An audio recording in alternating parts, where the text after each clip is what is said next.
We are recording. Welcome to the very first episode of Adult Track with me, Stay Brown.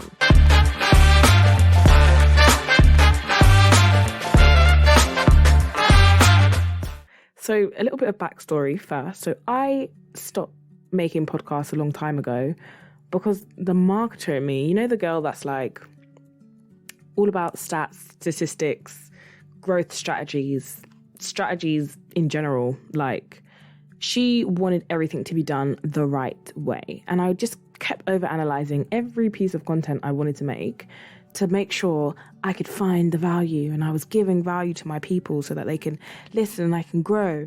And, you know, what can I bring to the people to educate them on what to do? How can they learn from my mistakes? How can they become their best selves? Blah, blah, blah, blah, blah. But, you know, all of that is good and well, but I wasn't my best self. And as someone that was I really wanted to be authentic, and I didn't want to put out content about growth and relationships when I didn't have it together myself. Like, I thought, like, who am I to be giving anyone advice in the place that I was at? So I quit, quite frankly. But recently I've come to realize there's no actual right way to do anything. Like, being the best behaved or doing the right thing doesn't always bring you those positive results, and it doesn't stop bad things from happening. I can tell you that for free. So I'm back and welcome to my latest and newest pod, the Adult Track.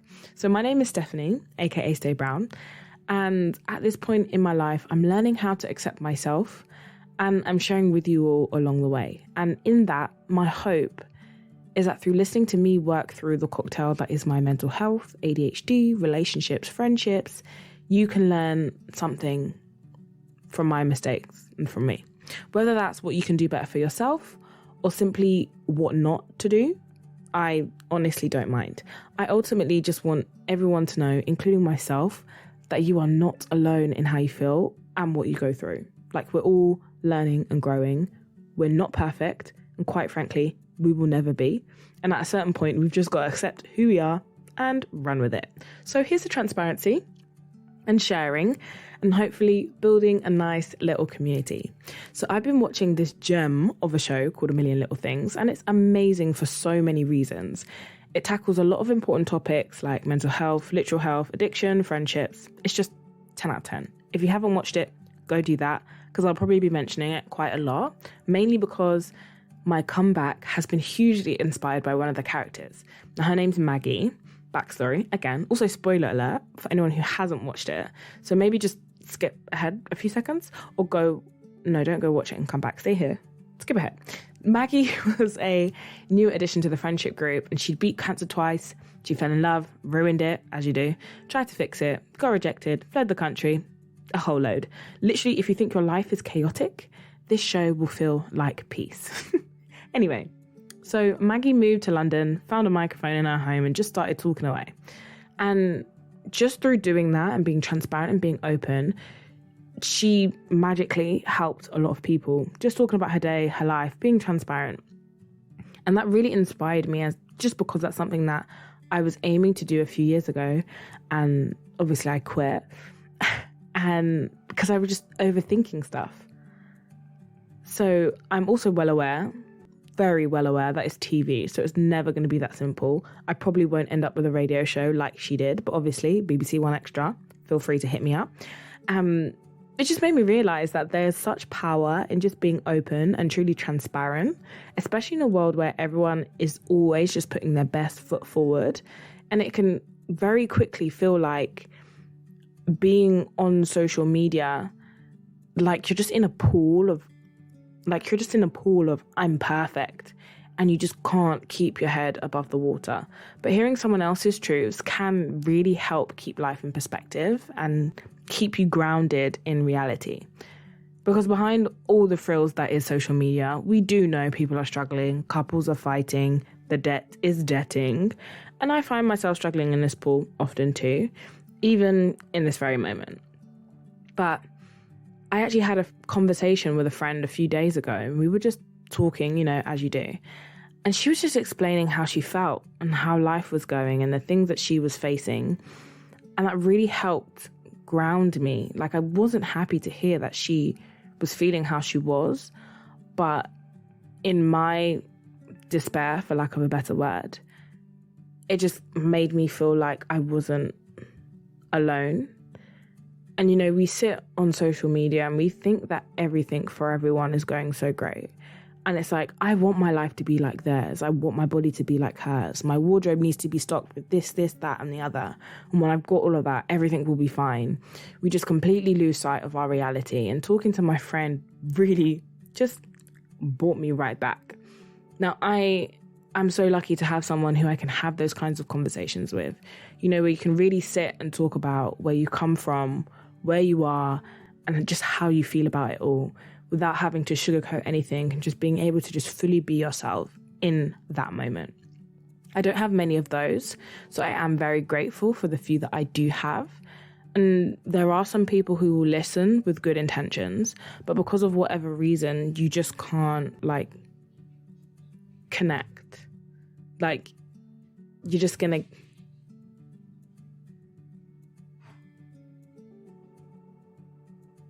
Like, from those people, you're more likely to just get the everything's going to be okay, you know, the cliche words and quotes that do nothing but fill the empty space and make things feel a little bit less awkward. And I swear, it drives me up the wall. Like, kudos for trying, but come on now. Like, we've all read the same quotes. We all follow the same Instagram pages. Like, come on, great chat. They really mean it, though, when they say misery loves company.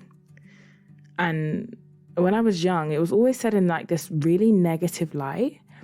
But as I'm getting older, I'm like, what if all misery needs sometimes is for someone to say, I see you, I feel how you feel too, and let's just work through it together.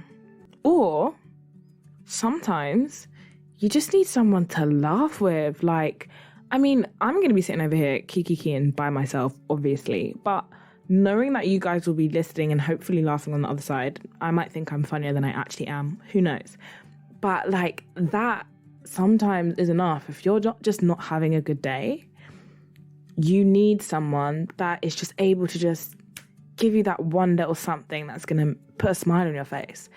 It doesn't always have to be in this negative light that we shed things in. And that's a huge thing that I'm learning now, is to just redefine a lot of those phrases that we were taught to mean something really negative into something more positive. So for those people that feel like they're alone sometimes and might not have a companion to relate to, this is for you. I can be talking to one person or know people for the whole time. That's perfectly fine. As long as this reaches and helps just one person, that is enough for me. Just don't let it reach any of my exes though, because then we're going to have a problem, because I don't have time for that. I'm very intent on maintaining the facade that my life is so much better without them, which it is, which this will show. But I'm also convinced that any glimpse of anything other than me living my entire best life will bring them joy. I don't know why, and I probably should dissect that, but that is for another day. I am aiming to post here for once a week consistently for at least the next 3 months. I'm sure you've heard me mention I have ADHD, recently diagnosed. So I say that with the whole heart intent of getting it done, but I'm also very aware that there's a huge possibility that one day my brain just might not be in it anymore. On the chance that that does happen, be my accountability partners. Please feel free to bombard my DMs with questions on my location, because that will absolutely give me the kick up the arse I need to get back onto it, mainly out of shame. But I'll take the motivation however I can get it. Now, if you ever watched the Miseducated podcast, you'd know that I was on YouTube as well, hence me saying watched it. But I really want to give myself the grace I need to be really vulnerable and open and really just focus on the quality of what it is that I'm saying. So I'm going audio only. And in this very moment, my inner social media guru is screaming, what about the numbers? You're missing out on a huge audience. Bloody, bloody, bloody, bloody, blah. I don't care.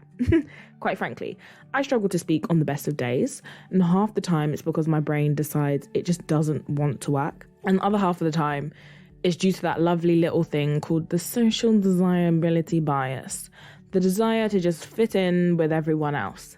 Now, I've always had this personality in my head that I should be. And although that person is actually very much me, it takes a lot for me to come out of that shell. Like, I have to be extremely comfortable.